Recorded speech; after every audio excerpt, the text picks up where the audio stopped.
Hello Libra, Sun, Moon, Rising, and Venus signs. Kamusta kayo? Sana po'y nasa mabuti kayong kalagayan. Welcome back po sa Star Tarot.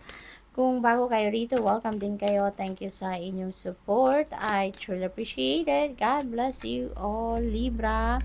Pauna mensahe ninyo, protect your dreams. You are the guardian of your precious dreams and they are safe in your care. Keep them close to your heart until you're ready to release them. Ayan, Libra. Napaka-importanting reminder ito para sa inyo, no? Na keep it close to your heart kung ano man ang mga mahalagang bagay na nasa isip or nasa puso ninyo, no? Kung ano man ang inyong mga pangarap, ano man ang inyong mga plano, ano man ang inyong mga siguro heart's desires, no? Keep it close to your heart. Wag na wag ninyo yan i-share sa iba hanggat hindi kayo ready na i-roll out yan, no? Hanggat hindi kayo ready na simulan or gawin ang mga bagay na yan. Dahil you never know. Diba? May mga tao dyan, inggitera at inggitero, at kunin, unahan ka dyan sa diskarte ninyo or sa plano ninyo, diba?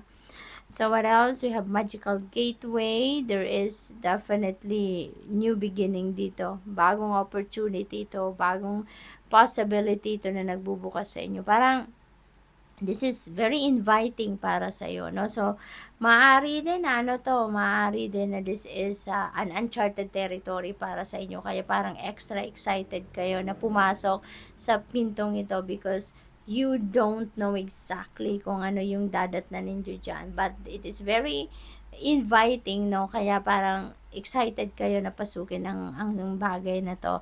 So, it takes courage and trust to venture into the unknown. Ayan. So, talagang uncharted territory ito. So, yet this is where the greatest rewards are. It's time to step boldly forward without looking back. Ayan. So, ang ganda rin, kasi kung ano man ang opportunity na to na nag-iimbita sa inyo dito, parang hindi ninyo ito, this is not your cup of tea, no? Hindi ito yung comfort zone ninyo, pero malakas ang inyong loob sa ngayon at excited kayo na pasukin ang bagay na to, ang sitwasyon na to. At saka anyway siguro, you also have realization na kasi kung saan man kayo papunta or kung ano man ang gagawin ninyo dito, this is where you're going to grow.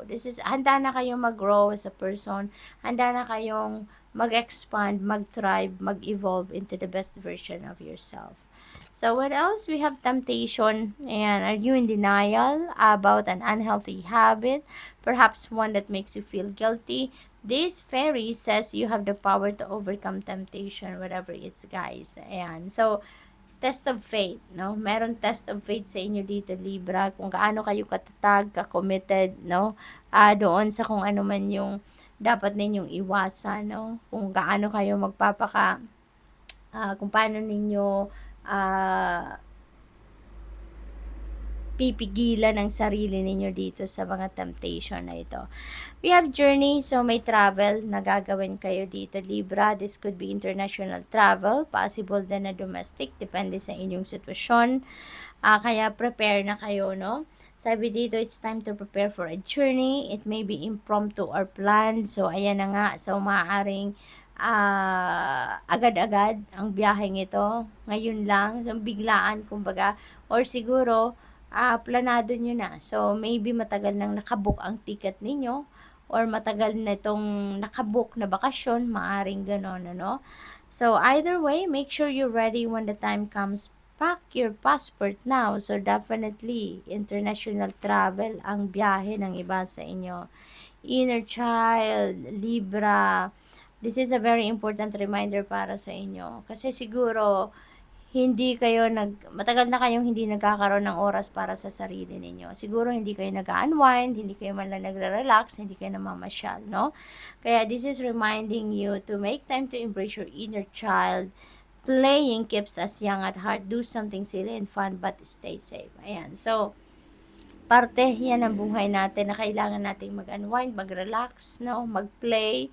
Kasi nga, di ba, may kasabihan na all work and no play makes Jack a dull boy, di ba? Kaya kailangan din natin, no, na mag-play. Kailangan din natin na mag-unwind. Kailangan din natin na mag-relax tayo, okay? We need balance in our lives. protection para ito sa mga spiritual worker, healers, mga ganon, ano, na reminder ito para sa inyo na before you embark on any spiritual work, make sure that you put or place first, no, a protective shield around you, energy field, okay, para protektado kayo as you perform any spiritual work. Okay, thank you. So tignan natin kung ano pa ang ganap dito for Libra. We have angel number 5555, clarity. So, siguro you're praying for mental clarity, no? And you are getting that.